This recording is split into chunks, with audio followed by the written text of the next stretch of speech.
Hi there, ladies and gentlemen and boys and girls. We have a tremendous wrestling card for you today here on All-Star Championship Wrestling, which, of course, features the world's greatest wrestlers. My little itty-bitty bruiser buddies. United States heavyweight champion, Bobo Brazil. The world's heavyweight champion from the AWA, Nick Bockwinkel. The Midwest supporting, bruiser loving, positivity spreading, world's most dangerous podcast. Join former pro wrestler and promoter Dave Dynasty as he supports and promotes Midwest pro wrestling. Keep on growing with the Midwest Express. This is the Dave Dynasty Show. Greetings and welcome to the Dave Dynasty Show. I am your host, Dave Dynasty. I am trying to battle through here. My voice is sketchy. All because it's been a great evening last night at Delaware County Championship Wrestling in Muncie, Indiana. Ike and I doing the commentary and the live stream of the event. And when you talk for 3 hours virtually nonstop, it wears on your voice sometimes when you're not used to it. We don't doing it, just doing it once a month or a couple times a month. That's what happens. But it was a great time. It was a great event. Had a lot of fun. Good show. And, good turnout. Great to meet some of the fans there. That's what I love most about going to these events. Get to meet a lot of guys that I've worked with before and met and known for years. And it's always great to see them again and to meet new workers and different things. But then it's always great to be able to see some of you guys, some of the listeners. I know you're out there. I know you're listening. And we interact sometimes on social media and different things. But to actually, get to shake your hand and get a picture and meet you is great. And I love going to these events and having people approach me and thanking me for what we do. That really means a lot to me. So a great show last night by DCCW in Muncie, Indiana. You can still see that stream if you go to their page. It's go on Facebook, look up DCCW Indiana, Delaware County Championship Wrestling. We did have some technical difficulties with the signal in this building. We're still trying to work out some of the details with the facility on getting these things resolved. So hopefully we will. But it was a fun event, great time. Outside of, sometimes working with Ike's a little trying and dealing with, you'll hear later in the show. Later in the show we have Vinny Vachetti on, and Ike interviews Vinny. And pretty early in the interview, they take some jabs at me and my weight and whatever else, because Vinny's known me for, damn near 20 years. And, so they have a few chuckles at my expense, and Ike had a few more last night at my expense. And that's, so when you're dealing with these guys and you have to, whatever. And, like I said, Vinny, I've known him for a long time. We've been through a lot, up and down, different things. We've battled, we've teamed, I've managed him. So I've seen every side of the fence with Vinny, and none of it's a surprise. He is what he is, and he wants to take his jabs at me and whatever, so be it. I'm trying to let a lot of, things be in the past and let him lie, and I invite him on the show. And, that's what he does, right? He comes on and takes a few jabs at me and a few chuckles, and Ike joins in, so whatever. Not gonna, what? I don't know. Anyway, again, we have Vinny Vachetti on later in the show and everything. But before we get to some of our interviews today, let's get to some of our plugs. Go to PowerSlam.tv. They have over 100 independent wrestling companies featured on there and over 4,000 hours of content. It's a great, great service. And if you sign up for them and enter the code DYNASTY, you get 1 month for free. So what do you got to lose? Go give them a shot. Use the code DYNASTY. Get a month for free. Spoke earlier about Delaware County Championship Wrestling. Their follow-up event will be May 11th in Portland, Indiana at the Jay County High School. Going to be a great show headlined by former WWE wrestler and WWE Hall of Famer Rikishi. He will be there, plus lots of matches. More details coming on our social media about that event, but you can check that out. It's for a good cause. It'll support the Jay County Wrestling Club. So make sure you get there. June 8th and 9th in Milwaukee will be Crusher Fest, and I will be there seeing the unveiling of the statue for the Crusher there in Milwaukee. If you need more information, go to crusherfest.com. Hope to see some of you there. Again, I love meeting you guys, so hopefully I can meet a few there that weekend of the Crusher Fest. But like I said, we got Vinny Vachetti on later in the show. But first, the Hustler, Rip Rogers. Rip, how are you doing this evening? Well, you know how I'm doing. I was working out 3 hours at the gym, and you call my old ass up, and you know, and I'm talking shit on the phone and stuff, so I have to go take it to my house. So I'm sitting here in the bedroom now. We're all plugged up, ready to go. Yeah. I've shit, showered, shaved, got my workout in, and my stomach's growling, but you can't have everything, so I'm ready to go into Dave land, and we'll just talk shit. All right, sounds good. So for the listeners, we had Rip on back in episode, I think it's 41. So I'd urge everybody to go back and listen to that. He talks about his career, tells a lot of stories. But today we're going to talk about the state of pro wrestling. Because as everybody knows, Rip's got a can't miss Twitter account. He talks about this all the time. And you never hold back with your knowledge and your opinions. And on top of that, Rip, you've now literally written the book on pro wrestling along with Caleb Hall. I mean, it is literally called The Book on Pro Wrestling, Lessons from Rip Rogers. So first of all, Rip, tell me, how did that book come about? And you and Caleb putting that book together? Well, now this is the hell of a rib, Dave. Now just think, I'm sitting here now. Caleb, now he used to have the Dubai Pro Wrestling School in Dubai. Right. I taught him at OVW for years and years ago, and he used to be on them mat rats that Bischoff had years ago. Yeah. And he had the one married to Natalie, the guy that had the neck injury and the neck surgery. TJ Wilson. And then. Teddy Hart was in there. Yeah. And I love Teddy to death. He's just, wow. Let's just say he's unique. He's like a young Rip Rogers, isn't he? Yeah. But let's see. Oh, yeah, now Caleb, so he started texting me stuff. And I'm going, who the hell is this? He goes, this is Vince Prince. Yeah, I said, what? I said, we're in Dubai. I said, what you do? Well, in the meantime, what he'd done, he had got married once, twice, 3 times. What the hell? And he was over in Dubai, hitting women, doing whatever, and running a wrestling thing. So now he's moved back to Louisville because he's got a house and a condo there. He said, hey, do you care if I do this book on you?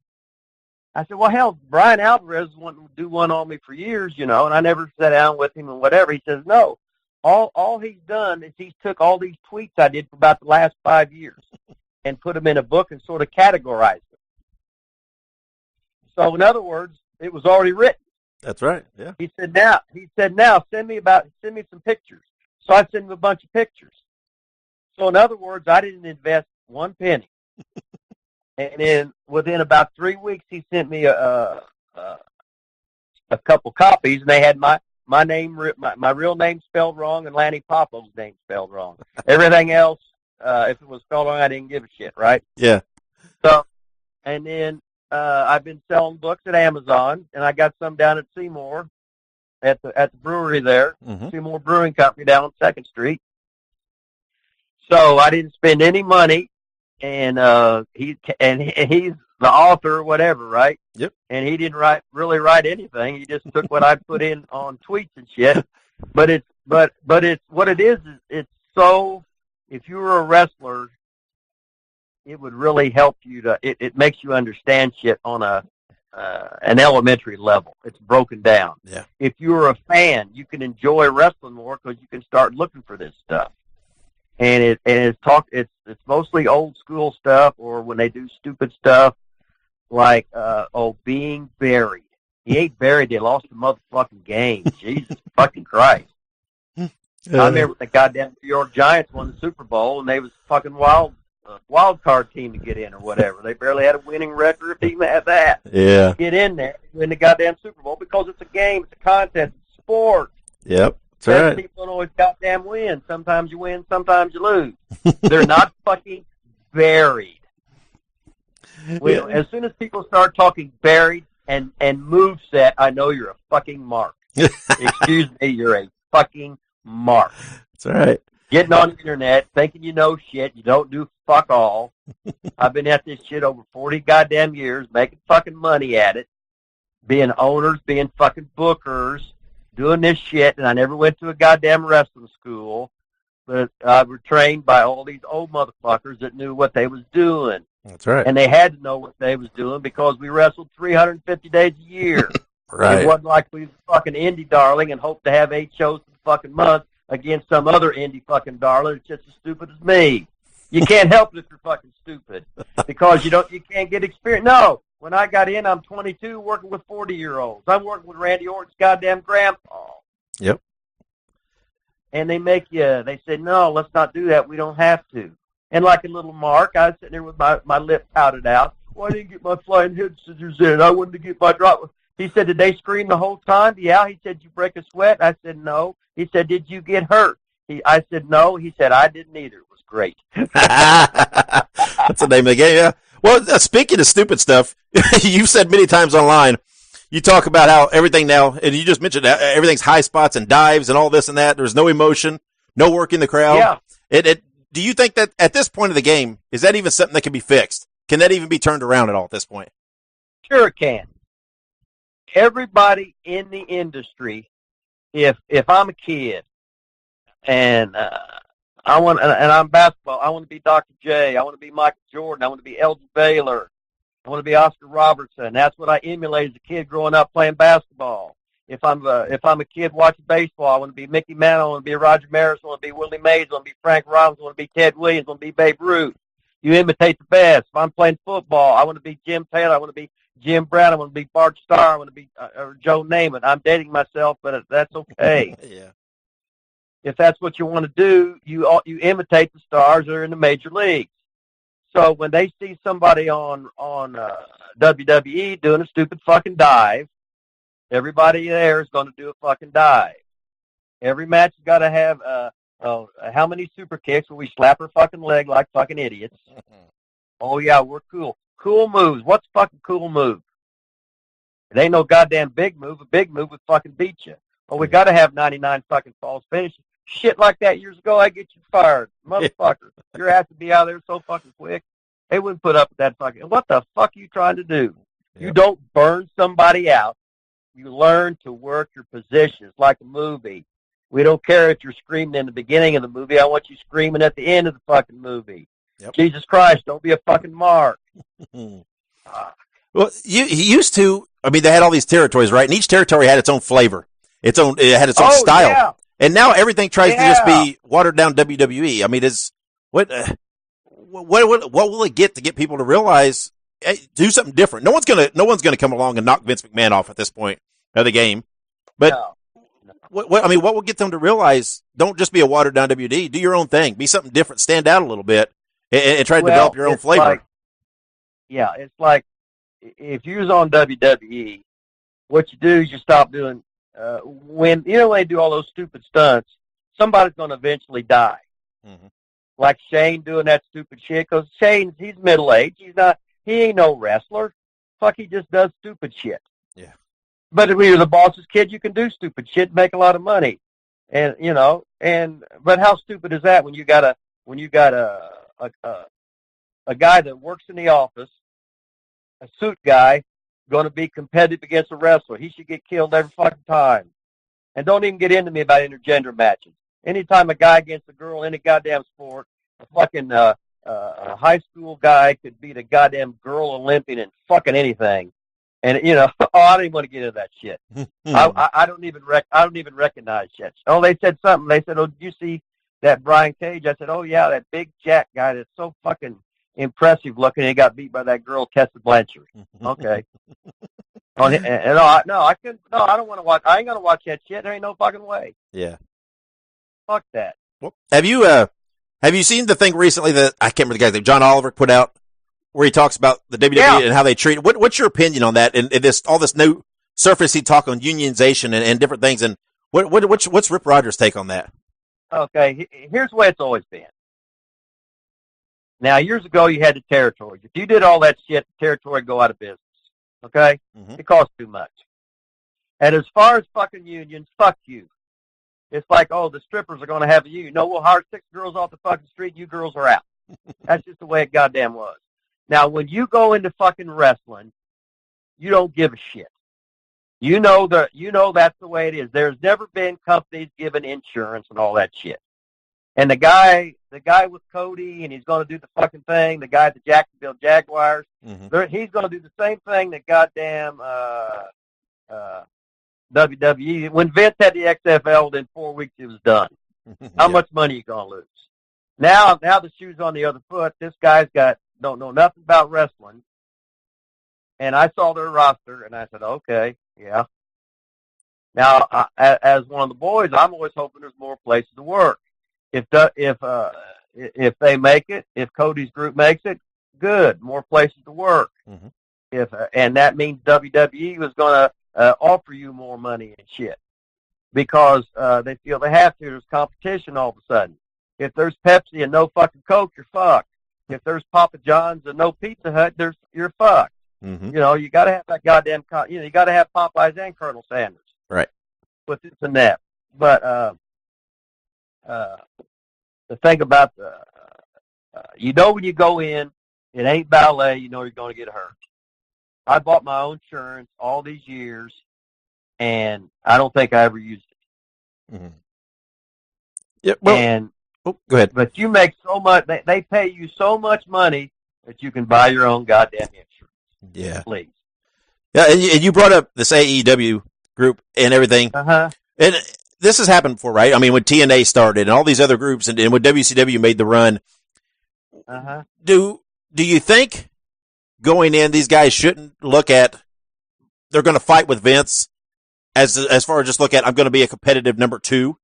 Is it? They need to establish themselves as the ABA ignoring the NBA, the AFL ignoring the NFL. Right. Before that was Major League Baseball with the American League ignoring the National League. You need to get a good goddamn fucking product.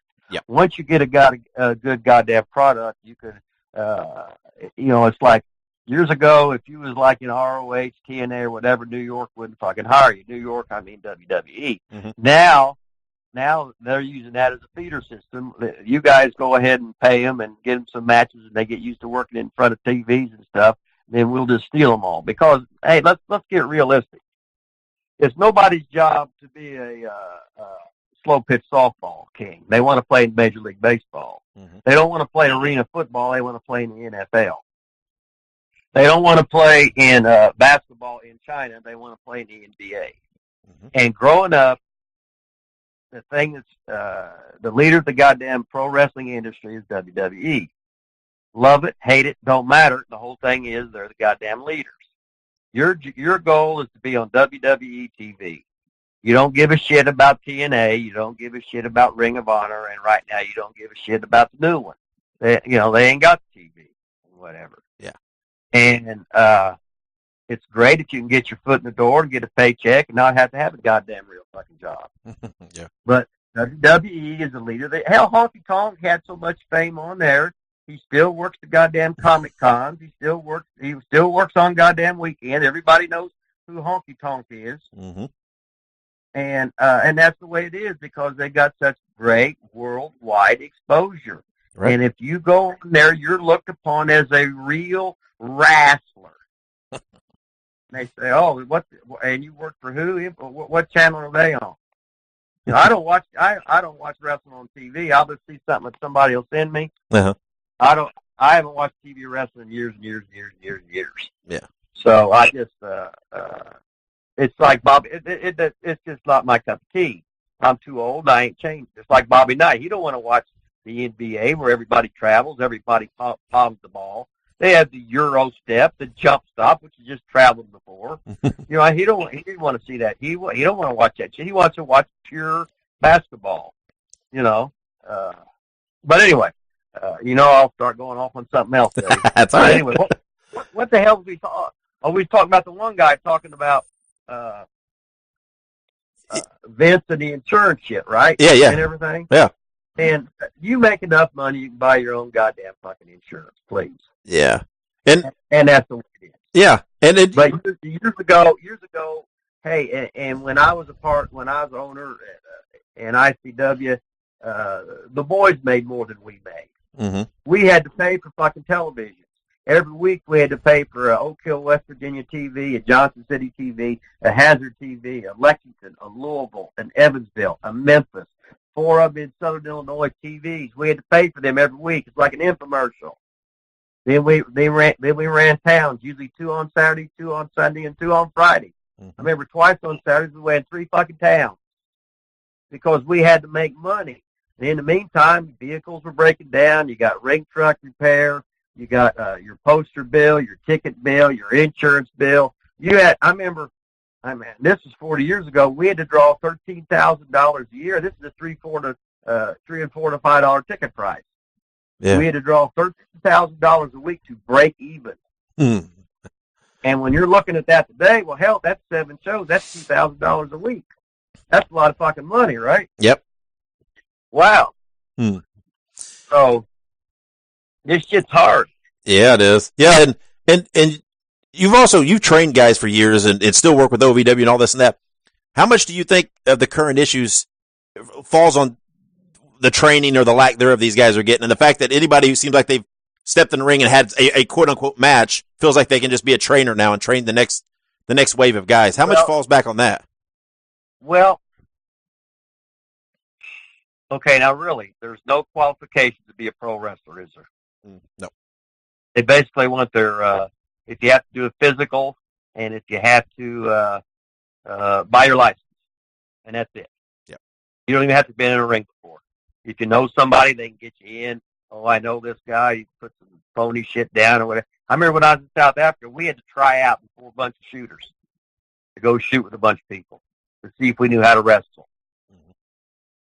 I just think WWE, they're taking, like if they got new TV in China, they got new TV in fucking India or whatever, that means they got to have Indian wrestlers, they got to have the fucking the Chinese wrestlers, right? Mm-hmm. And they're fucking rotten, but you just can't keep going. After a couple times, the new wears off. Yeah, that's like they went to Mexico, they go into England, they go these places the first time, it'll draw and be a WWE. Then they need some local goddamn flavor. Mm-hmm. Got to have some locals in there. So the bad part about it, the sad part about it, you compare it to like pro football. You don't have the Colts and they got 6 quarterbacks on the team, do you? No. That's like here's your roster. Well, we need so many Mexicans, so many Puerto Ricans, so many Englishmen, so many Germans, so many Orientals, so many Pakistanis or whatever you want to call the shit. You can't call anybody anything anymore. So many all-American white boys, so many Afro-Americans, so many whatever, this, that, blah, blah, blah. And there's your roster. It doesn't matter that you're the fucking 5th best Puerto Rican because we're only keeping 4, but we're keeping 8 of this other group because they got a bigger TV audience over there. You know what I mean? Yeah, right. So nobody said life ain't fair. Nobody said life's fair. But now they fixed it so they can take athletes, and they've made it so you don't really have to do promos, do you? Right, yeah. Okay, where we used to have to do, do a promo. You against Lawler Tuesday night in Louisville at the Gardens. Okay, boom, you shoot that one. Then me against Dick the Bruiser in a cage match Saturday in Indianapolis. Boom. Then you go, okay, me against fucking superstar Bill Dundee at Evansville Wednesday night in a Falls Count Anywhere match. Boom. Thursday, then you're in goddamn Lexington against Handsome Jimmy in a no DQ match. Boom. You do your promo, right? You know how to do all that shit.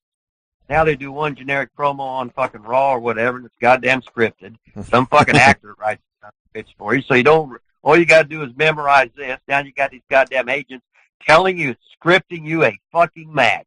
And I teach guys that goddamn I've had guys work for over 2-hour matches, non-scripted matches that make fucking sense. Mm-hmm. And that's the way I fucking teach. When I say, okay, we're having matches today. Okay, we're up to 30 minutes now. You against 2, you're baby face, you're a heel, shut the fuck up and do as he says. Go.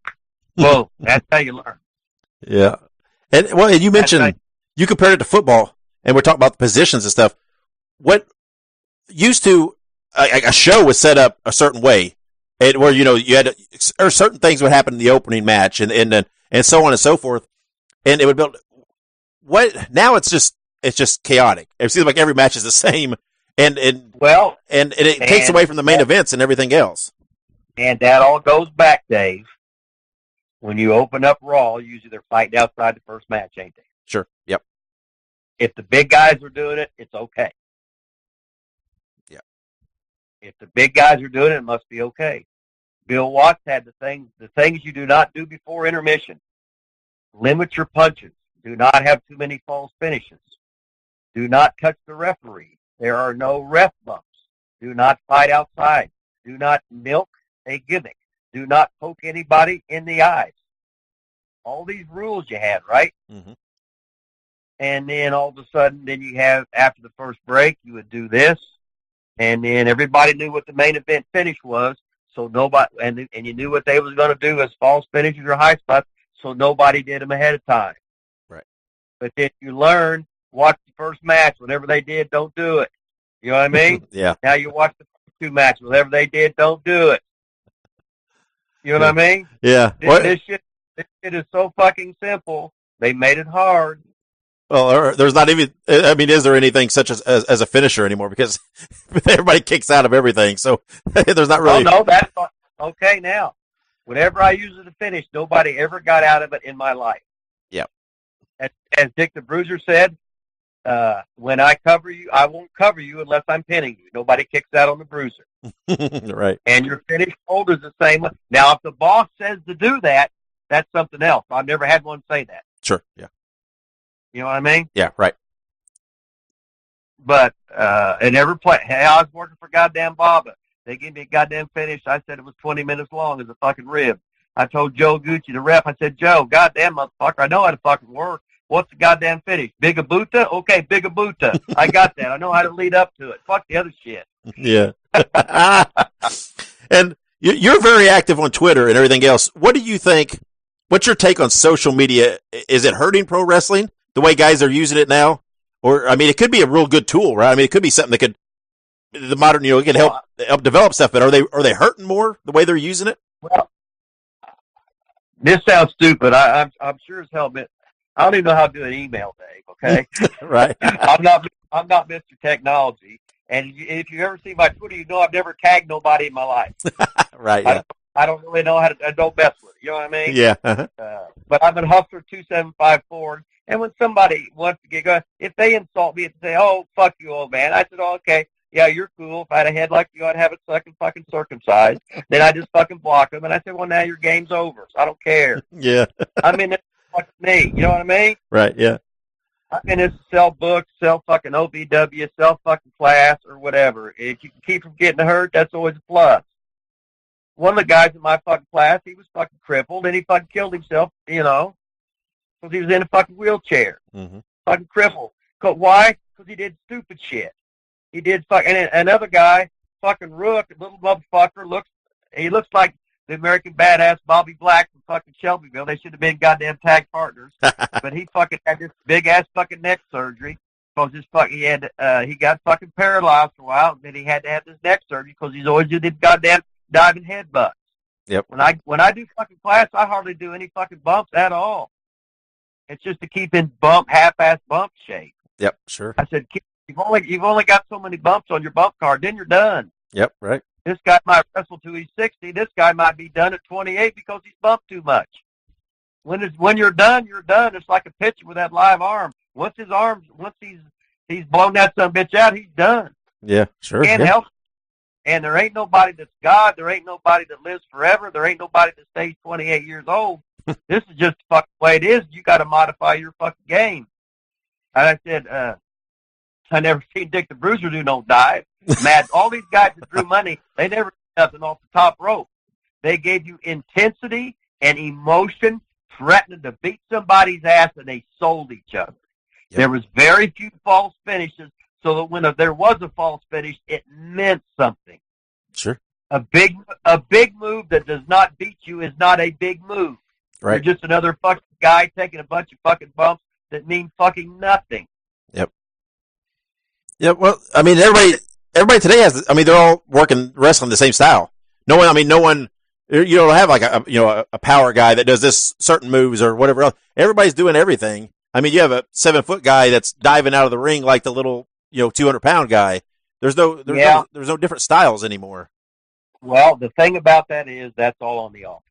Sure. Right. I would say, okay, you guys are doing a chain wrestling match.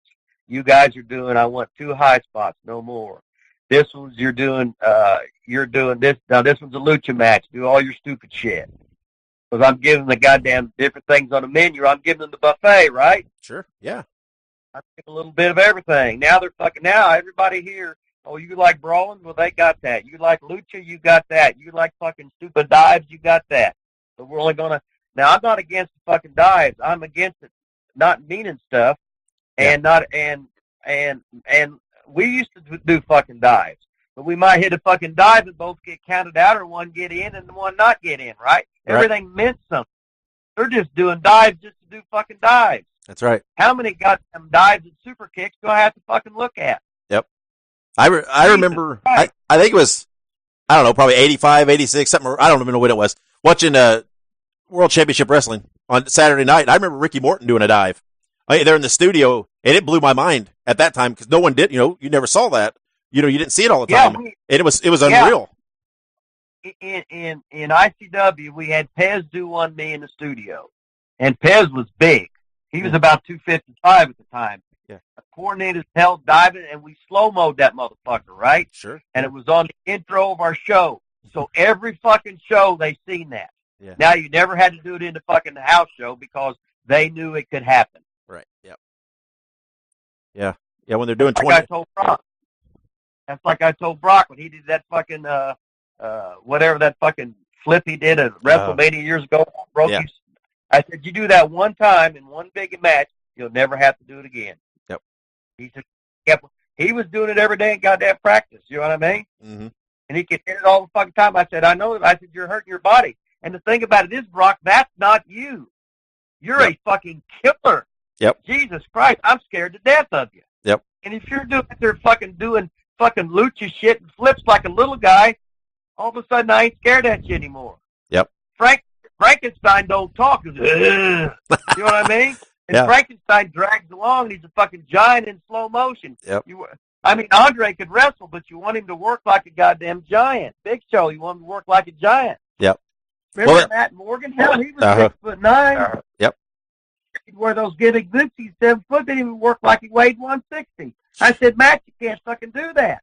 Well, I can show him I can fucking wrestle. I said, no, you're a giant, and you can't beat nobody that don't mean nothing. Yep. What the fuck? Yep. And I said, I didn't establish the way wrestling is. This is the way you do it. Sure. You can change all this shit. It ain't broke. Yep. The wheel ain't fucking broke. The bicycle ain't broke. This is what fucking works. Mountain Dew works. Colonel Sanders works. Wrestling works. People are still the goddamn same. If you give them the old shit, they will buy it. Just sell each other. Yep. You mentioned Brock Lesnar. I mean, right now, he to me is such a throwback because that's what he does. He works that monster style. He just goes in there and he throws people around. He doesn't speak. He has Paul Heyman talking for him, and he just stands there and stares at the camera. I mean, he's such a throwback and works that style. So. And he makes more money than anybody, don't he? Yeah. On limited dates because Vince knows that nobody else has got his background and they believe in him. Yep. That's right. Yeah. It's what kills me. They always bring these guys back to do these spots and everything else because they're not drawing, but yet they don't seem to fix kind of some of the root problems they got going on. I don't know. It just doesn't make sense. You got to remember. Now, years ago, Dave, WWE would run 3 shows a night. Mm-hmm. Guys might work 21 days in a row. Okay? Sure. But you had your A show, your B. It'd be like Hogan being the main event, and maybe Intercontinental title would be in the B town. The C town, you might have a tag team and an angle gimmick, right? Yeah. And this is just when he was having squash matches on TV and stuff. Mm-hmm. And everybody drew, and everybody worked hard, and but now they only run 8 shows a week. Yeah. From 21. But the thing about it is they got such a good TV deal of getting guaranteed money, right, that they don't really give a shit about the fucking house shows. Yeah, that's true. Because and just think of the fucking house shows. If they got $1,200 or if they got 1,200 tickets sold, they know they're going to have 1,200 walk-ins. That's 2,400, right? Mm-hmm. They might give 10,000 tickets away on the radio the last day. You know what I mean? Yep. Because everybody there's going to buy $50 worth of gimmicks anyway. And if it's on TV, they got to gimmick their cameras or do the cover-up things so you don't see the empty seats and all that shit. Yep. But then again, they punish you for going to TV because you got to be there for goddamn 7 fucking hours on a school night and a goddamn work night, right? Yeah. I ain't never taking my kids back to this shit. Like they run Indianapolis, they do TV. The next show, they know they go to the small building because they killed the town from last time. Mm-hmm. and they have a normal show, 2.5, 3 hours, whatever, and then they're ready for TV again the next year because they used to run Indianapolis once a month, all the big markets for once a month, right? Mm-hmm. Now they go twice a year, and if it's a big enough market, they'll do TV there once. Yep. One TV, which kills the town.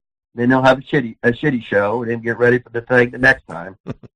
So I told you I'd fucking ramble and start going on, and you don't know where the fuck it's going. That's all right. That's all right.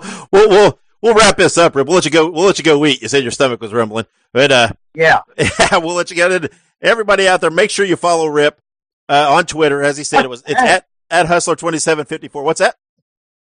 Yeah, and if you get that book from goddamn Amazon, or you go down to fucking Seymour Brewing Company on 2nd Street, good old Sean Malone, pick up the goddamn book right there. That's right, yeah. It don't get any fucking better than that. Jesus Christ. No, that's right. And hell yeah. If you're listening to the show, there's some show notes. I'll put the link, the Amazon link there straight to Rip's book. So if you don't own a copy, like you said, if you're not in the area, click that link here and go and order a copy. The book on pro wrestling, Lessons from Rip Rogers. Rip, thanks for coming on and talking with us. We'll have to have you on again, and we'll talk more again, and we'll down the road and let you ramble some more. We didn't even say shit today, did we? We just bullshit. That's right. That's what we do, right? That's what it's all about. All right. Well, thank you, Rip, for joining us. We're going to take a quick break, and when we come back, we'll have that interview with Vinny Vachetti. So stick around. Hey, make sure you visit DaveDynasty.com. That is your central hub for everything within the world of the Dave Dynasty Show. From there, you can find links to follow us on all of our social media accounts. We are on Facebook, Twitter, Instagram, and of course YouTube, which you will want to subscribe to our YouTube channel. We have lots of classic wrestling, every episode of the podcast, and other exclusive features there. While you're at DaveDynasty.com, check out the links to help financially support the show. That is how we keep this free every week. You can go to ProWrestlingTees.com/The Dave Dynasty and buy a shirt to help us out. PayPal.me/The Dave Dynasty to make a one-time financial contribution. Patreon.com/The Dave Dynasty to make ongoing monthly contributions. Or you can click our affiliate links for Amazon.com and HighSpots.com. No additional charge to you, but it helps us out. Thank you for your support, and check out DaveDynasty.com. Complete your experience, The Dave Dynasty Show. And welcome back to The Dave Dynasty Show. I am your co-host, Ike Isaacson. Today, I am joined by a fantastic talent from the Midwest. We have Vinny Vachetti. How are we doing today? Actually, my name is the Sicilian Strangler Vincenzo Vachetti. Yes, I should be very careful because, as you can hear, he is by me Sicilian Strangler. So if I'm not careful, you guys may see me on the evening news. Absolutely. Right. So I think we could probably answer this question ourselves. But Vincenzo, where are you from? Obviously, you're the Sicilian Strangler, so I think that says it all. But tell us where you're from. I am from Jersey City. I am the last of the Vachetti clan. I grew up on the mean streets. I spent some time in Atlantic City. Mr. Powers, Mr. DJ Powers can attest to that. Very nice. So, the mean streets, as you say.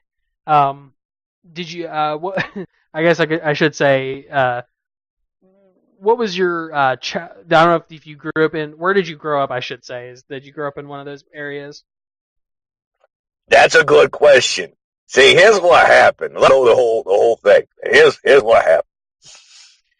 When I was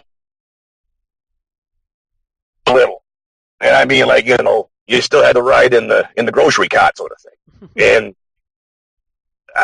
when I was very little, my entire family was wiped out in one day. The mob decided enough of the Vachettis. And butchers by trade, anything. We're butchers. So what we do was better than everybody else. And they, it was a matter of cooking the books. It really was. Dad wasn't all that good with numbers. So, got caught. Anyway, long story short, my entire family was wiped out in a single day. My mom was gunned down in front of the grocery store, and I was so little they couldn't hit me. And I ran a smack dab into a pair of guys from another family who had no idea what was going on, but know who I was. You know, hair covered in blood. They're not asking any questions. You know, so they scoop me up. They take me to their Don. And Don Mariano, God rest his soul, Don Mariano took me in and kept me quiet, kept me hidden for 18 glorious years. So all I did was, you know, what my daddy taught me. I've been a butcher my whole life.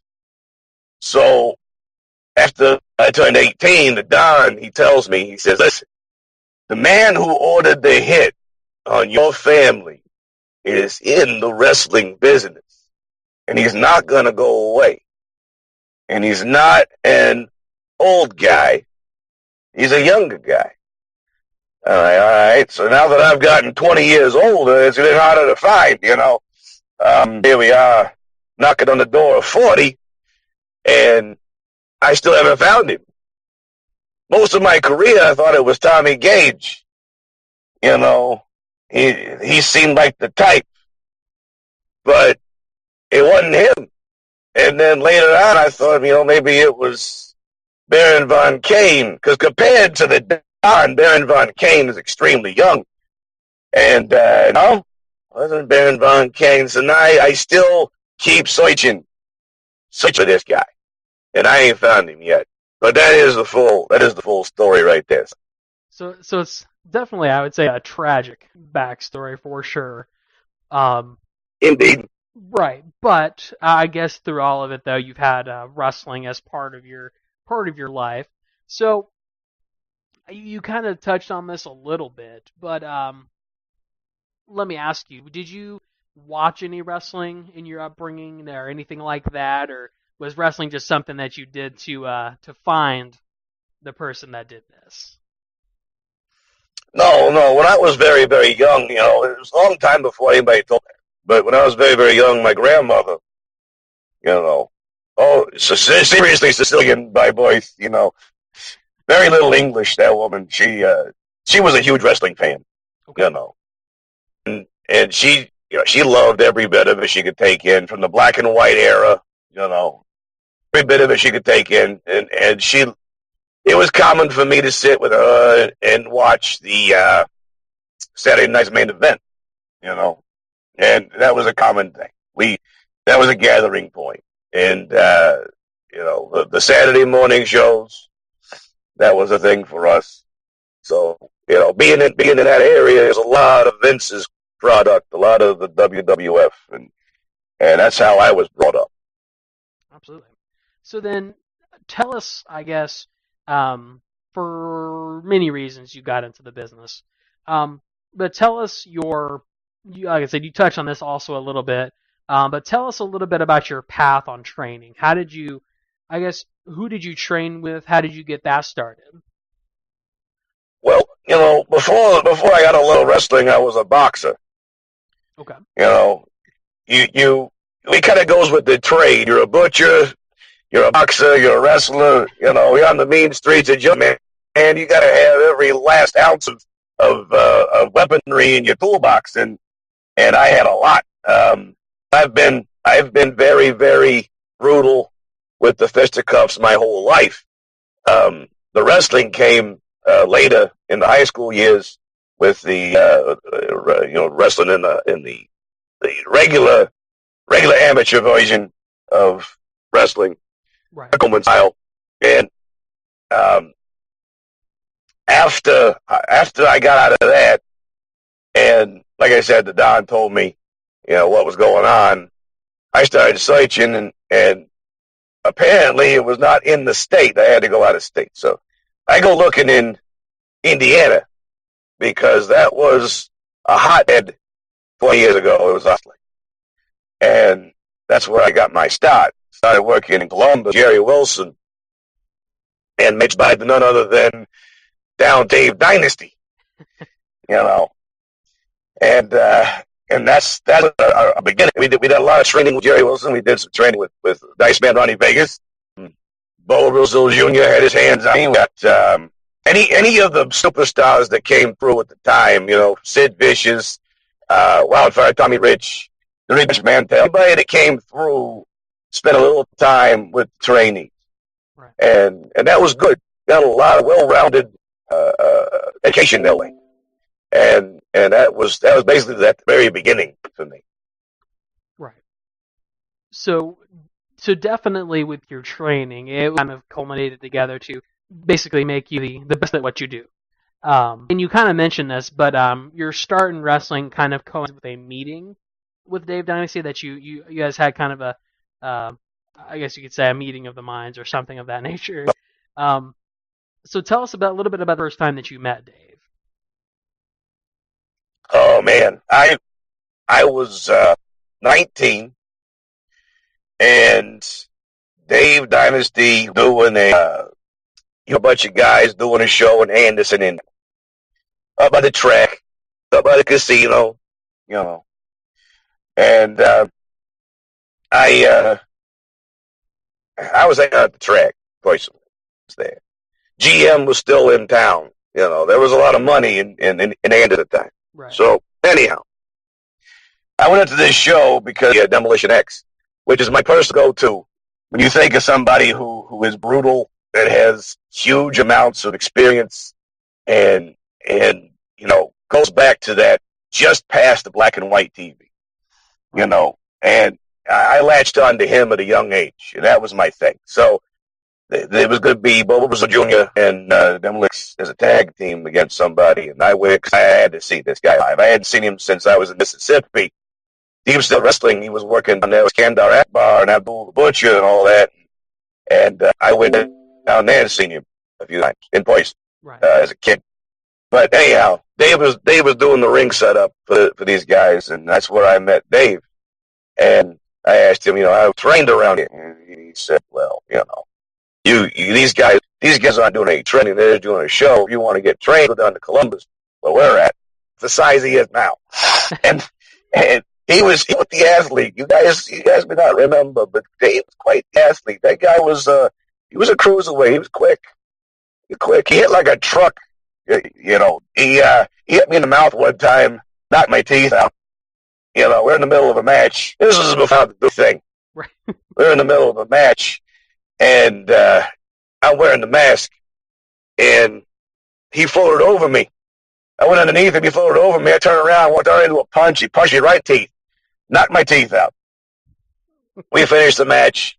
He hits me with the stunner. Big deal. Go home. 1, 2, 3. He beats me. All right. Well, you knocked my teeth out. You should beat me. And yeah, that was very early on in my lifetime. No, Dave was tough. Even at age, Dave was tough. Right. I like the. He was about half the size he was now. yeah. I'm going to hear about that. Don't worry about it. Probably. But that's okay.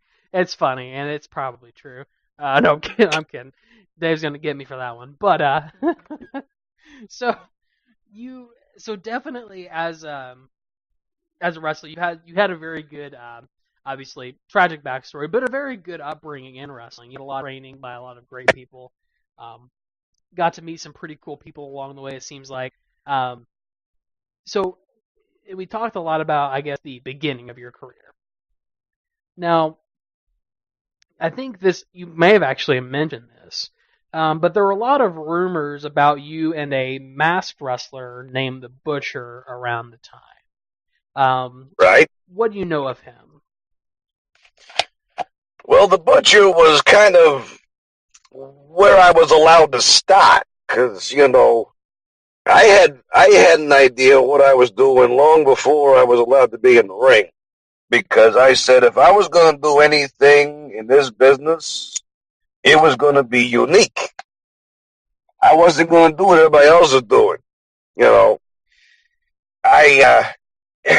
lot of people who know me probably also know my past about how much I despised the lack of characters in this business. And I couldn't stand to see another person in a pair of tights with his own name and an attitude problem. You know, there's no way you can build a story or build interest around that. You know, the UFC does its own thing. Boxing does its own thing. Professional wrestling does a whole different ball of wax, Junior. So I wasn't going to be just another guy. So I had Vincenzo figured out long before I got in the ring. And the butcher, like I said, I've been a butcher. That's my family legacy. And, you know, working in the slaughterhouses, you know, I've seen everything from, you know, hogs that took 7 rounds to the dome and still weren't dead when they got lifted off the floor and the throat slit, to a bison who was shot one time and went down with no problem. It was a single shot 22. And I've seen a lot of blood. I've seen a lot of pain.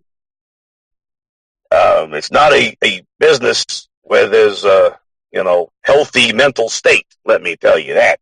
Right.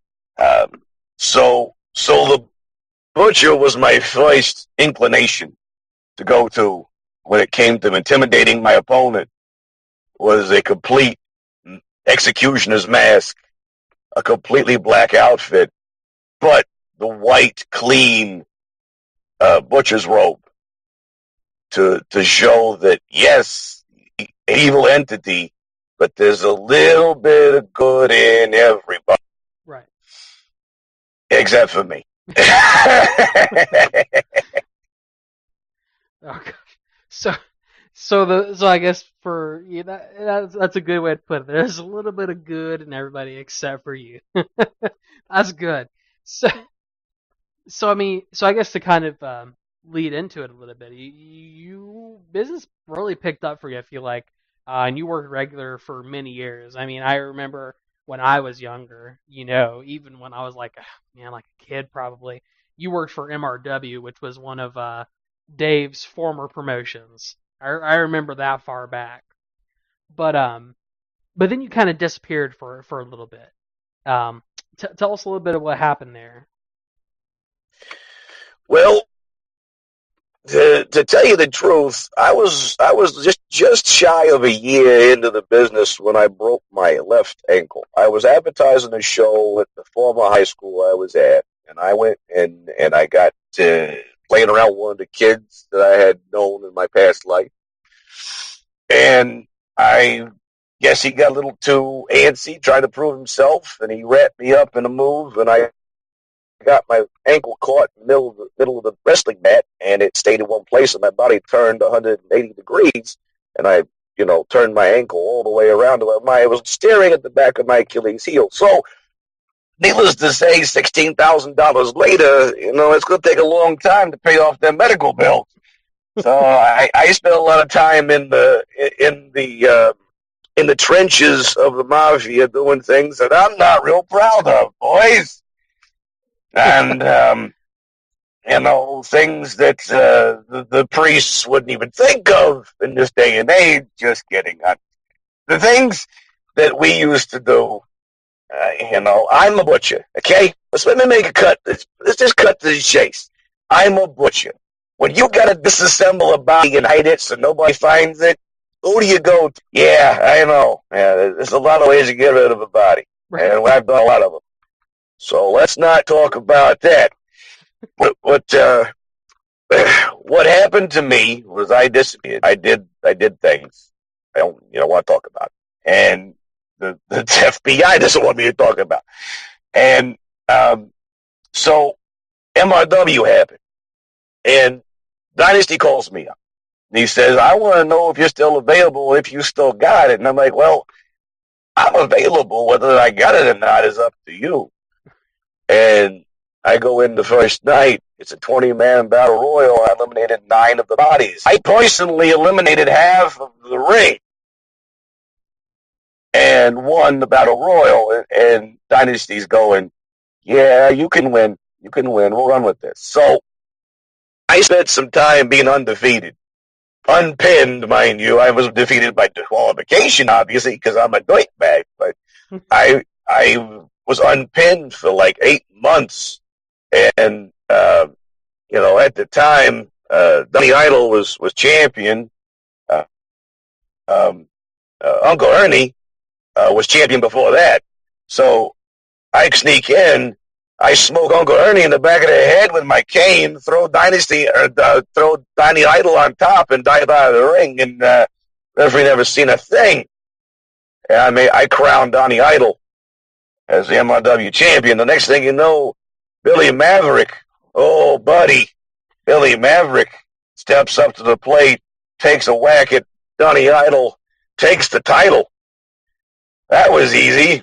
Okay, well, so then it leads to me stepping up against Billy Maverick, and we had a match in North Vernon that I've seen on video, and we beat the absolute hell out of each other. Billy Maverick was a fantastic wrestler in his time. Very strong man. He had a thing called the Peacemaker. And it was basically a tilt-a-whirl, but he ended it with a facebuster slam, similar to what Big E Langston does, but it was in full tilt. It was full motion, and boy, when he hit, it hurt. And I was no small man. I was probably 260 at least at that point. Right. And he got me with it. And of course, I pinned him first, and I cheated. And Dynasty comes out and says, "No, you get your fat butt back in the ring, and you finish this match. You do it the right way." Well, 2 moves later, I end up in the sidewind, and I'm done. So the next match was MRW was the final match for the company, and it was up in Chesterfield, Indiana, and it was me and Billy Maverick in a dog collar Russian chain match, and I this is the funny story. I watched the Butcher, quote unquote, the Butcher wrestle Cameron Starr in a match early on, and you know how hard Cameron Starr can hit? Well, let me tell you something, son. If she hits you just right, you're gonna bleed. So she hits the Butcher so hard under his mask, busts him open. Goes beats him, and then I go out to the ring. I'm already busted open. Imagine that. So I go to the ring with a trash can full of weapons, and I'm ready to take it to task, Mr. Billy Maverick. And we go to get locked up in the dog collar Russian chain, and I pretend like my dog collar doesn't work, and the referee can't get it to work, and Maverick's on the other side of the ring freaking out because he's like, "Hey, if I got to be hung up by the neck, you got to be hung up by the neck, right?" Right. So I'm playing it up, and it's not working. Well, put it around your wrist then, and don't let go. All right, fine. So the referee agrees to that, ties it around my wrist. So now I'm not hung, okay? I'm not hung by any stretch of imagination. So anyway, Mr. Maverick proceeds to beat my brains out with this chain. It must have been 20 minutes of him just killing me with this thing. And I got no blood. We went back and forth for a few minutes. I got no blood. Mr. Maverick, finally, I get him, I suplex him. And me, not being too smart in the world of hardcore wrestling, forgot that the chain follows a man through a suplex because of inertia. And that chain goes through the air, comes down, strikes me right between the eyes. Swear to God, hits me right between the eyes. Boom. And the referee was David Lee. David Lee leans over and he looks at me and he goes, "You're fine, get up." So I'm busted open, just running down my face now at this point. And Maverick proceeds to finish me off. He just destroy me. And Mr. J.T. Branham finally comes out the ringside with a kendo stick to get his attention. Maverick turns around, and as he turns around, I dump Maverick over the top rope, and I hung him by that dog collar until he turned blue. And I asked Mr. Maverick in his ear, I said, "Are you done now, son? Because I can go until the lights go out." He said, "Yeah, I'm done." So I snap him back over the top rope, and I've got pictures. I rolled him up so tight his knee was in his eye socket. He wasn't going anywhere. 1, 2, 3. He was done. And that was the first belt. And I still have that belt, mind you, 13 years later, that I ever won in my life.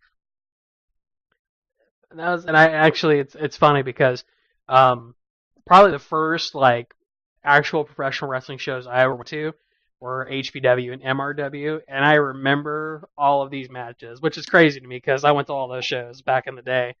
But man, that is wild. And those were Nice. those were matches, I will say. They were. So some of that talent's no longer around, which is a shame. And some of it still is, which is a shame. But, you know. But hey, you know what? You're still here. That's right. You're still here. Funny. Right. And that's what I was gonna lead into next is that, you know, you did a lot. I mean, you did a lot back in the day. You did a lot of good work. You had your break. But then eventually you returned. After, like you said, you paid your dues. With some unspeakable things. Let me ask you, what kind of made you want to come back after that injury? What kind of compelled you to restart that momentum? Well, I always wanted, I mean, you know, my whole life I wanted to be a professional wrestler, and none of the school teachers and none of the college, you know, resource officers, none of these people who want to guide you for me when I said, hey, I want to be a professional wrestler, and they look at you and they go, well, why don't you do some research and see how much they actually make and what it takes to get in that business and see how little they live on. And I'm like, you know, I'm fat and ugly. I'm not going to need much to live on. For God's sakes, pizza is easy. So, you know, I'm a butcher. You know, crap, I can make my own. So what compelled me to come back was Dave Dynasty. He called Blue. I wasn't looking to go back. He called me out of the blue, and he's like, I'm going to do this thing, and I want you to be part of it if you're available. And if you still got it, we'll do it. Right. Well, you know, Dave always saw, he did. He saw in me, he's one of them people I didn't see in me. Because in professional wrestling, you either got one of two things. Either you got a fantastic personality, or you got a fantastic moveset. And a lot of these guys these days, they got a fantastic moveset. They can do some really, really good wrestling. I'm going to shoot out a couple of guys right now. Unfortunately, I can't name names, but they know who they are because I sat there Friday night and watched these two gentlemen. One man I really, really respect in this business, and another kid that's new and has a great, great character and a great heel ability. And I watched these two guys work, and they've worked some matches that have brought the house down, I know for a fact. And I watched these two guys work, and the crowd sitting on their hands. They just don't care. It's 10 o'clock at night. You guys are slapping your thighs, and nobody cares.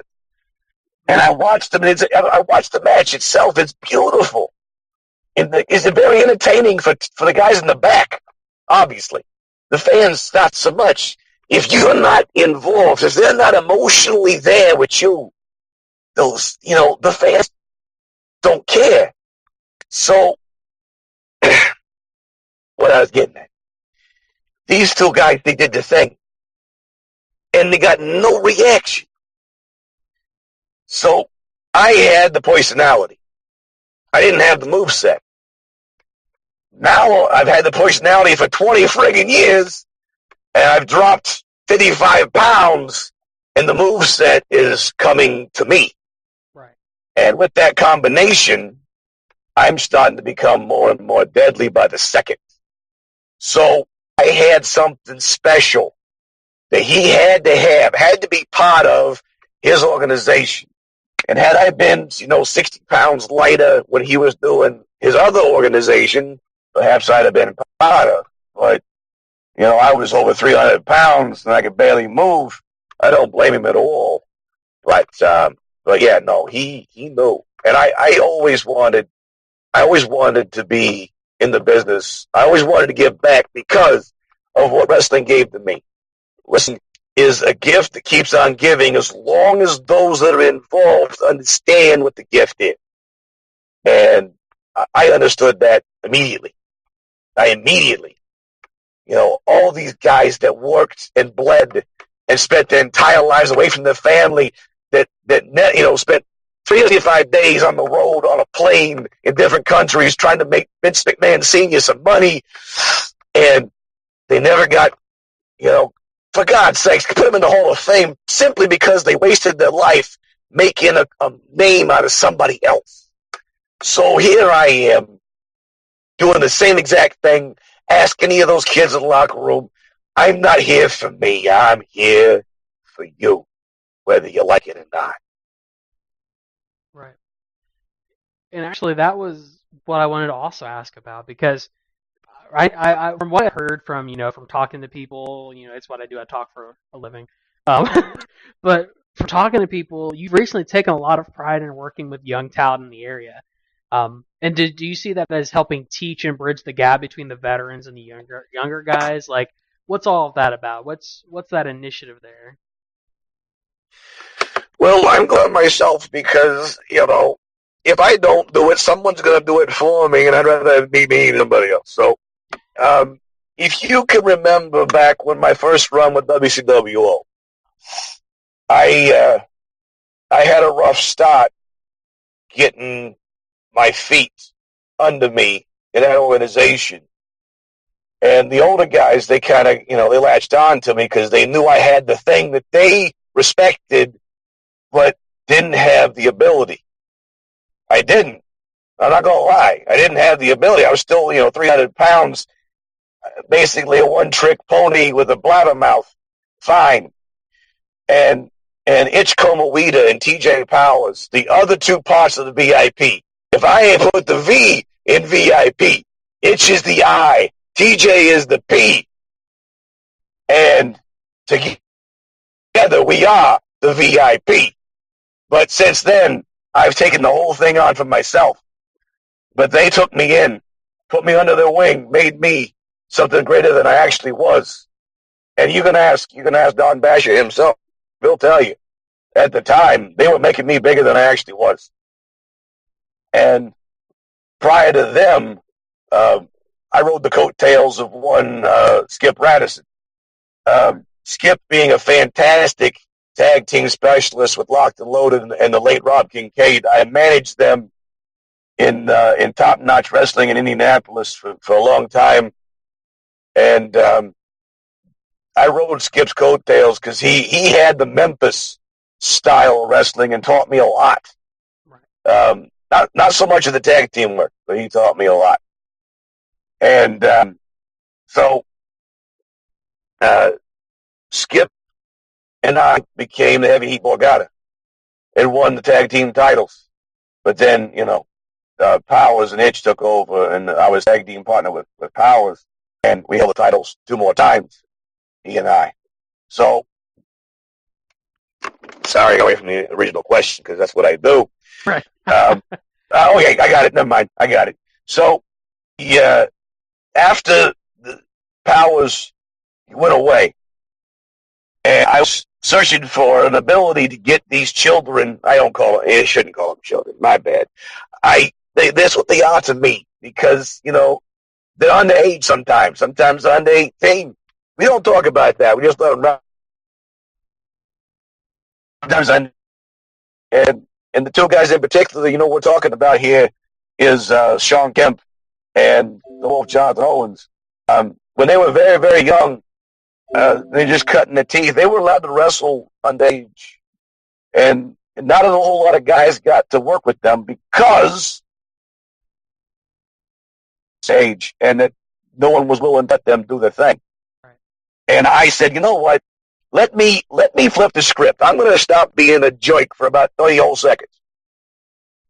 And what I'm going to do is I'm going to push these kids. And I created the Revolution. The Revolution had two different points. The first point was to elevate the kids past the old school hands that would not let go of the reins, would not let these guys come up the food chain. That was the first goal. The second goal was the fact that was the time that Baron von Kane blew his back out. Baron blew his back out, and no one wanted to let him work anymore after he was ready. The doctor cleared him. He was physically ready to go back to the ring and take bumps. And there was no one in this business in their right mind that would work with Baron von Kane, because what if he takes a bump and he's paralyzed and you're stuck with that the rest of your life? Right. Baron von Kane's been around for 32, 35, something like that. I think 32. 32 years in this business. He's done business with Ric Flair. He's done business with Buddy Landau. Guess how he learned how to tape his hands so that they were dangerous. And you can't let a man who has that much experience and that much to give to the next generation, you can't just walk away from that. You have to give him a chance to at least prove either he can do it or he can't. And the revolution was to prove that he could. And I got him back in the ring. And I gave that man everything I had. And he kept getting up. I gave him everything I had again, and he kept getting up. And so finally he come and told me, he said, hey, is he ready? Is he capable? And I said, boys, I hit him as hard as I could, and he still got on his feet. So let him go. Let him come back. And they did. And now he, territorial champion. Of course, I beat him. Yeah. So anyway, the kids, I wanted a thing, some kind of a reason for these guys to get pushed up the food chain. So the revolution was hot. I mean, every single wrestler on the roster that was with me used the same theme song. We were all united. We did a great thing. And the fans were into it. They liked it. It gave Dale Patricks and the Young Dragons a reason to get moved up. It gave Sean and Jonathan more of a push than they already had. Anybody that wanted to latch on was like, hey, I'll take you. Right. Of course, I was giving some of them a tryout, some of them weren't worthy, some of them were. And I've done this my whole career. That was very, very instrumental in what I wanted to do. And then when they killed it, if I decided to kill it, I was like, they're not ready for this new thing, so I'm going to walk away. And I did. So when I called up Don Basher and I called up Joey Owens and I said, listen, I've lost all this weight. I'm physically more able than I was. I want to wrestle again. I want to come back in January. And they're like, okay, come on back. Because I think they kind of didn't expect me to be as fast and as agile and as much stamina as I got. And I surprised them from match one. Didn't matter if you put me on the first match or you put me on the main event. You were getting the same outcome. I was letting the young talent do what they do. Hit me with your best shot, Jack. Everything you got, give it to me. I don't care what it is. And they were giving it to me. The modern stuff, the old stuff, didn't matter. How many kicks you could hit me with? I'm a boxer. You can beat my brains out. I don't care. I don't have any brains left. I'm lucky I got teeth, for crying out loud. So then these guys, they do the thing, and then they realize at the end of this match that, holy crap, the old man's not done yet, and I get him every single time. Now keep in mind, the only time I've been beat since I got back was when Baron von Kane caught me off guard. I did not see, no. I went to get him off the second rope, and he caught me in midair with the Baron Breaker and just blew my brains out. I had no clue that he was going to be able to do that move in midair, and he got me. And that was the only time since I've been back that I've been pinned. None of these kids can pin me, whether it's Akira, whether it's Nate Matthews, whether it's Kai Faden. Doesn't matter who they are. They can't beat me. I've pushed them and I've put them in center stage, give them everything they need. They can't beat me. I stand in the locker room and I teach. I teach anybody who wants to listen. Because it's one thing to be able to do these moves. It's one thing to be able to do them and have serious, serious damage done. It's a whole other thing to be able to do it and make the fans feel it. Right. And that's what I teach. So, I stand back there and I tell them everything I can tell them. I go up through the curtain. I wait for the next corpse to show up. I yell them, let them give me all they got. And they can't beat me because they're not smart enough to outfox Vincenzo Vachetti. That's absolutely right. And that's a great way to put it. You know, you get in there and you tell them, give everything you got, and you're teaching them a lesson, but you're also letting them know that that they're not going to get an upper hand on you. That's not how that's going to work. Exactly. Nate Matthews hit me with everything he got. He hit me with a lot, gave me many, many impact blows. And ultimately, the moonsault off the top rope, and he got cocky. It was a moonsault with his flat feet, couldn't pin me, got mad about it. Went to the top rope, got cocky, the old man moved out of the way. You know, you got to be smarter than those who have seen combat. You always have to expect the unexpected. Right. So Akira was the only one who was smart enough to not let me hit him. If you watch that match, I don't know if there's any footage of it, but that guy knows Muay Thai. And boxing and Muay Thai don't mix because I'm swinging on him and he's moving his head faster than I can. His whole upper torso just flexes away from me. And I'm trying to swing on him and I can't hit a damn thing. I'm going, what the hell? And every time that I get close enough, he'd take me down, grab a hold of the leg. And I'm going, you little SOB. He keeps grabbing hold of his knee. He knows the knee is old and injured. He knows that. He's not stupid. He did his homework. But ultimately, again, at the end, after he had kicked me 1,000 times in the face, after he had slammed me, he pushed me up on his shoulders to try and put me away, let my hands get within reach of his face, and I gouged out his brain pan, and I snapped his neck with a 38 special, and down he went, 1, 2, 3. These kids, they aren't stupid. I'm not going to say that. They're not stupid. What they are is they're not experienced in the art of war. And I, living on the streets and seeing bloodshed and death, I can tell you, war is hell. And they haven't seen it. Right. So you've got that little bit of experience in there that always gives you that upper hand. They haven't experienced what you've experienced, and that's all that matters. That's right. And it cracks me up because also on a somewhat side note, we've had a chance to talk to Kira, and he's an interesting fellow, and he's a good dude, and yeah, it seems like he would probably do his research before he gets in that ring with you for sure. Yeah, no, I watched the kid. I'm not, I might be an experienced combat veteran, but you look at, I watched the monitors while they're working in that ring, and I watched the YouTube because, see, this is where they're stupid, is that they actually put their stuff out on YouTube, and you can study these kids. Right. I studied Kai Faden. I knew how to sucker him in with that glitch kick. I watched him do it 1,000 times, and I'm like, I'm just going to back out of it, and I'm going to clock him in the back of the head with the first object I find. And I did. Referee didn't see it.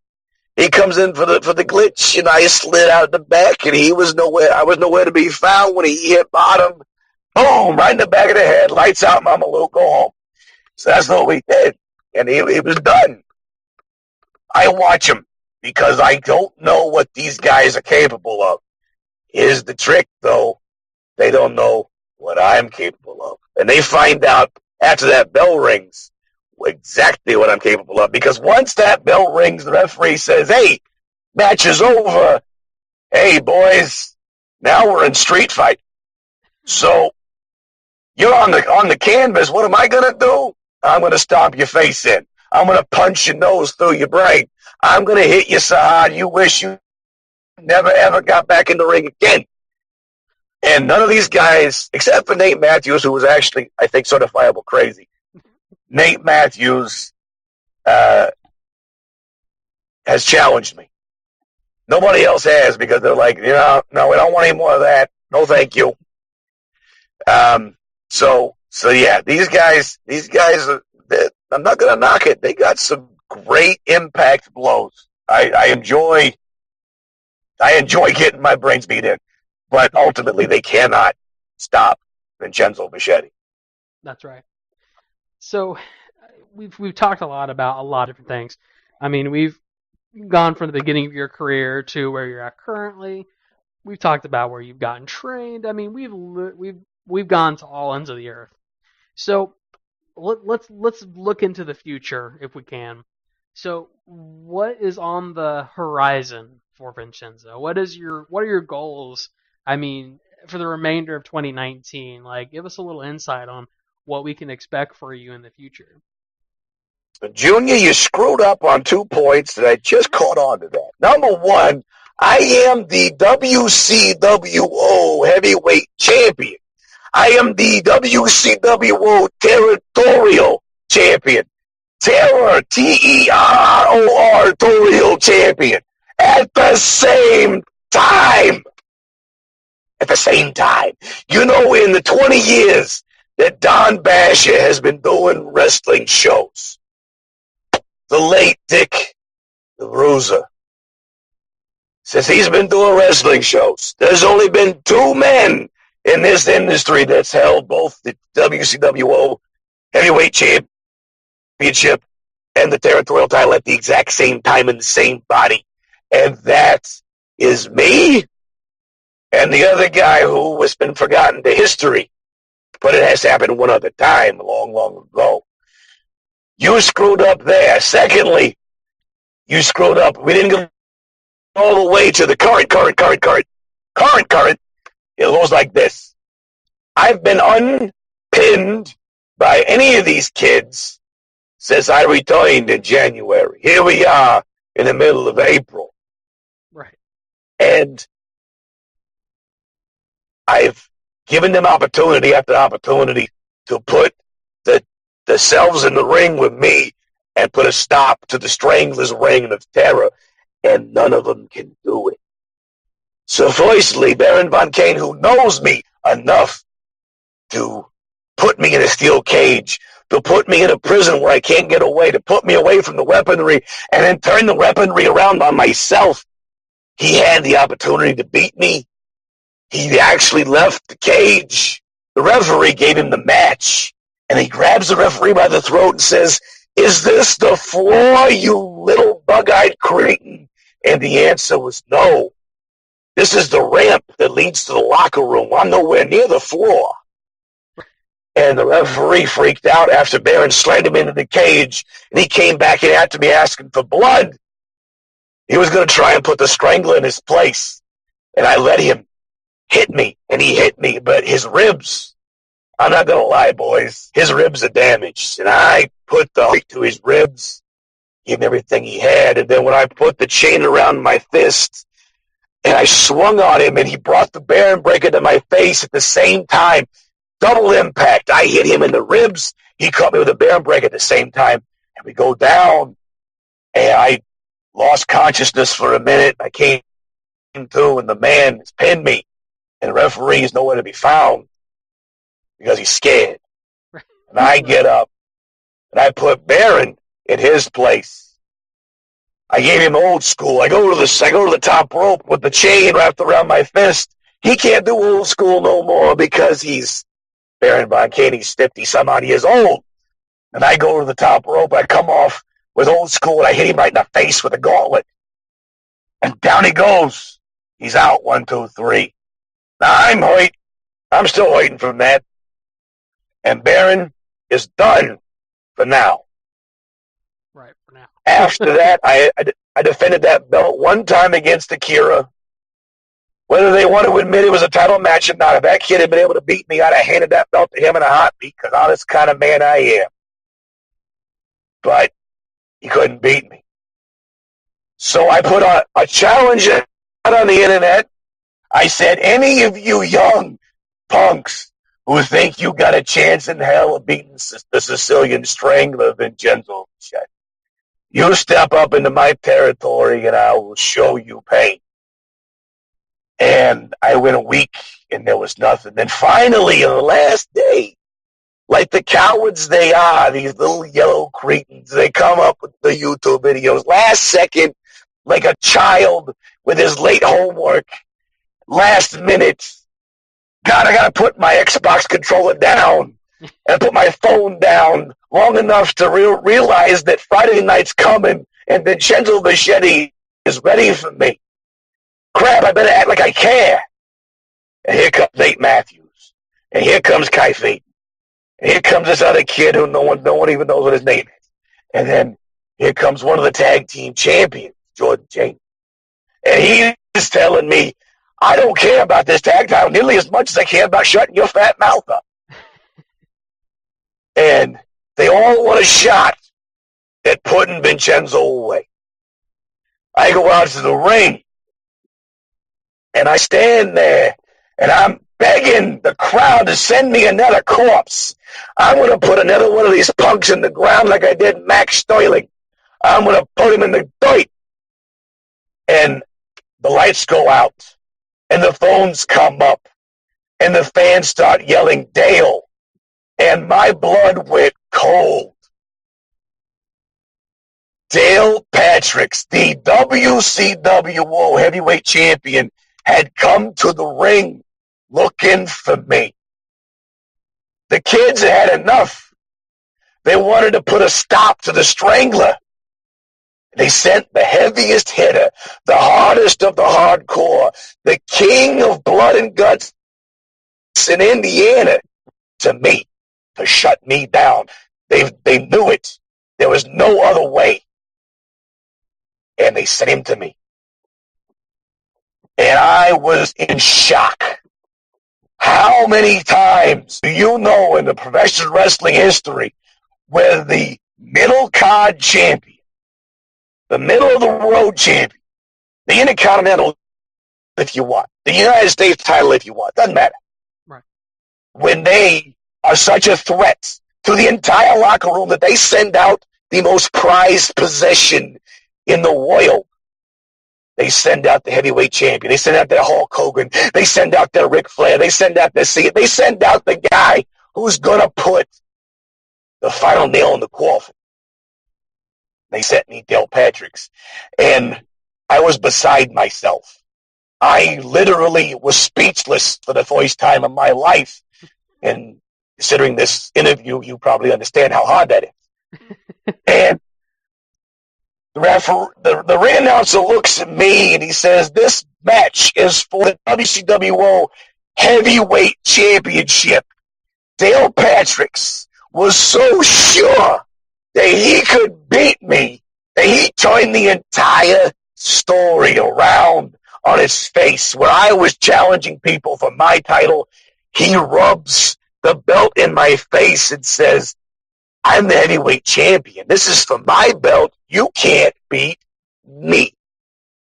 Oh, son. Oh, son. Let me tell you how that match started. As soon as Dale Patricks turned his back and the referee showed me that belt, I looked at the referee and said, ring that bell or I'm going to kill you. He rung the bell and I jumped on Dale Patricks and I hit him with everything I had. Feel free to ask him. He'll tell you he's never been hit harder in his entire life. I hit him with everything to knock his brains out. He went down into a keep in the corner trying to cover up because he knew that the boxer can't beat the wrestler as long as the boxer's swinging. Right. And he waited for me to start talking and take my eyes off the prize. And I did. And I whipped him in and he came off and he gave me enough shots to knock me off my feet, put me out on the floor, and he dove on me not once, not twice, but 3 times. And the third time, the old man was too smart for him, and I knocked him out of thin air. So Dale Patrick's got a good taste real early on. Now, you don't screw with the Strangler. That match went back and forth the entire time. But let me take you to where the coup de grace happened. Dale Patricks had hit me with absolutely everything that he knew was hot enough to knock me down. He was sitting on my chest for crying out loud at one point. He jumped on my chest. And he knew the Strangler had one little bit of a weakness. And that weakness is if you drop the old man on his head hard enough, he's going to quit moving. And the power driver a move that no one really sees much anymore. The power driver to the strangler, and it did. It knocked me out. I was done. I ain't gonna lie. I was done. He covered me, but we see that there's no referee because prior to the power driver, I knew he was coming, and I yanked the referee in the way. Damn it. Always thinking ahead. And there's no referee. Right. So as Dale's trying to get the referee to come to, Vincenzo's plan B goes into effect. And the masterful mastodon, J.D. Mariani, was kind enough to do me a service. Having some Sicilian blood himself, I paid the man off. He comes to the ring, and he uses his friendship with Dale Patricks as a kind of a bait. And Dale didn't see him as a threat because, hey, everybody loves Double H, right? Yeah, no. J.D. Mariani is a demon, folks. And as Dale turns on his friend to ask for help putting away the strangler while the referee is unconscious, Mr. Mariani proceeds to take the heavyweight title and crush Dale Patrick's skull with it. Long enough for me to make the cover and the referee to count 3. God bless America, I am the heavyweight champion. Because, hey, capitalism works, baby. So, here's what the strangler's going to tell you now. From this point on, number 1, I beat the king of hardcore Indiana 1, 2, 3. I don't care how I did it. If a man who goes through a table, who takes light tubes to the face, who likes to set himself on fire, who rolls around in thumbtacks, looks at you and can't take a shot to the dome with a freaking belt for 30 seconds, hey, I know some stuff. I'm telling you right now, Dale Patrick did not see that coming. I didn't hit him in the head with that belt. I hit him in the heart. Because he didn't see Jed as a threat. And I knew he wouldn't see Jed as a threat. So, J.D. Mariani, he's going to be my bodyguard and my hired help. As long as the money's good, he and I are going to work together. So now that I've beaten the hardest of the hardcore Indiana, let me tell you something, son. There's nobody left. Right. You take the guy who is the apex predator of the blood and guts generation, son, there's no one left. I am the heavyweight champion. I'm the territorial champion. I am the strangler, and no one in Indiana or anywhere else for that matter has what it takes. So Friday night, when you come down to WCWO at the Outlaw Arena at 1151 South Kentucky Avenue, and you're looking for somebody else to come and stop the strangler, let me go ahead and tell you, folks, there's nobody left. Those are big words. Those are very big words. So nobody left. I guess we'll have to see when Friday comes around, though. I think we'll have to see. It doesn't matter who you send me. I am the toughest SOB left in this game. I have dealt with pain and punishment and blood and guts and moida so long in my life, you can't shock me with anybody. But if Dale Patricks has anything left to give, another drop of blood to squeeze from that brain-dead toilet, feel free to come back from too, because now I know how easy it is to beat a guy who claims he's the toughest thing. He's not. I am. That's absolutely right. And I gotta say, the story about Dale Patricks is just, first of all, it's fantastic. I want to see that match. Also, we've talked to Dale Patricks, and man, that man is crazy. So I would not be surprised if you saw him again someday. Not surprised one bit. Oh, I'm sure he's going to come back looking for this belt. Keep in mind that while I pride myself on these 2 giant gold straps that I now have around my waist, this is not the most important thing in Vincenzo's lifestyle. I care more about pain and punishment and putting guys in the ground. I'm a butcher. I'm a mobster. I put people in the dirt on a Friday night just because I can. So for 2019 has started out a giant peak in my professional wrestling career. I can assure you the Strangler's not done. When I go to DCCW in Muncie, Indiana, they don't have a United States champion. And they don't have anybody there that can beat me. Sure, TJ Powers is there, and he was my dad's favorite assassin. But you know what?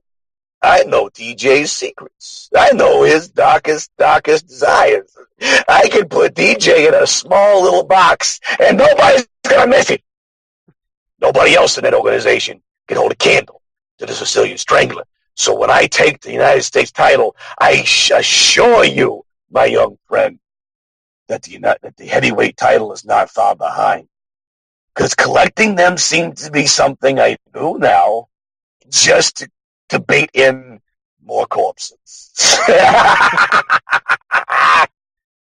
That is fantastic. So I don't think I have anything else that I can say to that other than if for people who don't know, go see him. Obviously, go see Vincenzo work. Go see him bury somebody because trust me, I saw the last DCCW show and I will say the man that was in that ring was for sure done after that. For sure done. And just fantastic stuff. So I guess one last thing for you, because I know I've taken a lot of your time tonight, but one last thing for you. So obviously we live in a great world of technology. Do you have social media that people can follow you to see who you're going to bury next? Absolutely. I have a fan page on Facebook, Sicilian Strangler Vincenzo Vachetti, or Vinny Vachetti, as most people are able to pronounce, because Vincenzo is too hard to type. I do have a fan page where you can follow me. I put a lot of stuff on there that's unique that I don't post anywhere else. I do put a lot of stuff that I also share other workers, other wrestlers in this business that deserve it. I will post occasionally that stuff. But yes, the Strangler has his own Facebook page. I do have a YouTube page for the videos, both new and old. Unfortunately, the new guys haven't, they do their own thing, so I kind of link from their pages to mine. I don't really record much besides my promos. So, if you want to hear from me, that's where you go first, is the YouTube thing. But yeah, that's all I got for right now. And let me tell you that none of that is nearly as important as being live and in living color and being wherever I'm at. Because if the promoter is smart enough to hire the villain of villains, the kingpin of kingpins, and currently, let's face it, Jack, the champion of champions, then you're going to want to see that show, because apparently they book all the good talent. That's absolutely right. You know what? I got to vouch for him here that you want to see this man in action. So forget the YouTubes, just see him in action. So I know you threw out a couple of things, but where can fans see you in the upcoming weekend, or in the coming months, if you will? Well, let's see. We got every Friday night at the WCW Arena in Indianapolis, and I've already talked about that. Once a month, we'll be in Muncie, Indiana, at some location for DCCW. Upcoming show is this weekend on Saturday, April 6th. We're going to be at the Mad Jack's building, and I'm going to be wrestling Kai Faden because the kid wanted a second round, and I just couldn't say no. So he's going to be up there instead of in Indianapolis for a change. And then occasionally you will find me working for CCW in Indianapolis, and they haven't announced the next show yet. But you want to keep an eye out for the late, great Rob Kincaid's organization that's still carrying on his legacy. Whether the rest of the business wants to admit it or not, we're there for him. We're there for that legacy. And I think you, as a fan, should come out and support it because it's worth it. It really is. Absolutely. Absolutely. I would definitely agree with that for sure.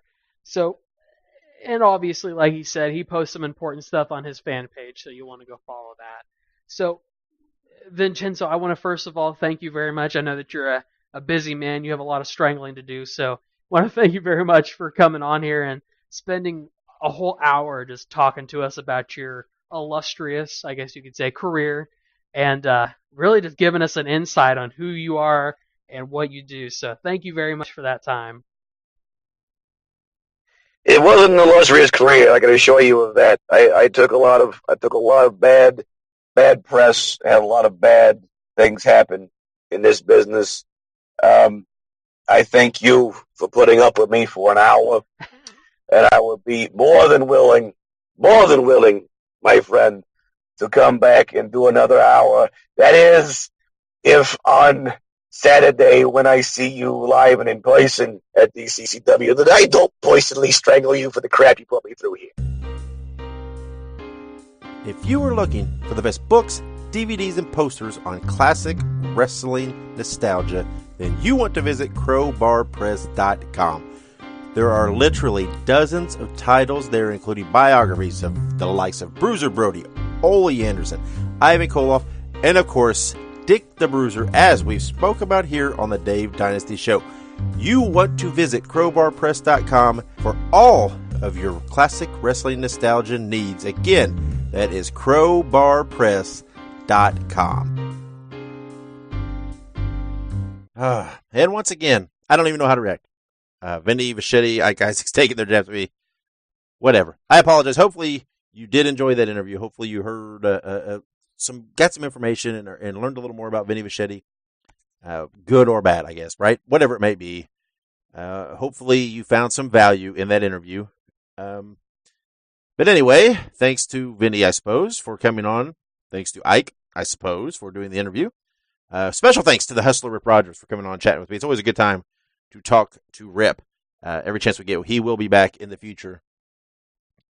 As he is definitely a friend of the show, definitely one of my favorite guys in the entire wrestling business. Thank you for joining us and listening, as you do every week. Try to get out there, check us out at one of our events coming up. And if you would like us at your event, for whatever purpose, we can do live streaming, we can do some commentating, we can do some ring announcing, or we can just come and just do a social media drive with you and help out supporting you on our show and on our social media, whatever you may whatever you may need. Just reach out, contact us via Facebook or Twitter, or you can drop an email to Dave at DaveDynasty.com. I'm fluttered. Vinny and Ike have got me so flustered here. I'm tripping over my own plugs. So anyway, you can contact me if you'd like me at your event. If you need any graphic help for flyers, media banners, social media banners, whatever it might be, also contact me via those means. I better get out of here because I'm having trouble talking now. I am going to go have a nice adult beverage and calm my nerves. But until next week, I am Dave Dynasty. This is the Dave Dynasty Show. Whatever you do, wherever you are, be good, be safe, and keep on growing.